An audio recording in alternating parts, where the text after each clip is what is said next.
স্থানীয় সরকার উপদেষ্টা আসিফ মাহমুদ জানিয়েছেন পদত্যাগের বিষয়ে এখনো সিদ্ধান্ত নেননি তিনি, তবে সুবিধামতো যে কোনো রাজনৈতিক দলে যোগ দেবেন। একই সাথে তিনি বলেন এনসিপিতেই যুক্ত হতে হবে এমন কোনো বাধ্যবাধকতা নেই।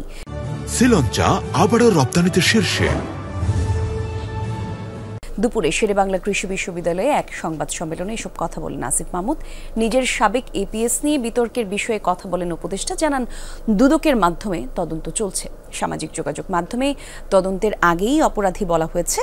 ব্যক্তিগত সম্পদের হিসাব না দেয়া প্রসঙ্গে আসিফ বলেন, ছাত্র হওয়ায় তার টিন বা আয়কর ছিল না, এখন করা হয়েছে, সামনে হিসাব জমা দিবেন। জুলাইয়ের কাজ করার জন্য প্রত্যাশা তৈরি হয়েছে, আর তাই নতুন রাজনৈতিক দলে যুক্ত হওয়ার কথা জানান আসিফ মাহমুদ।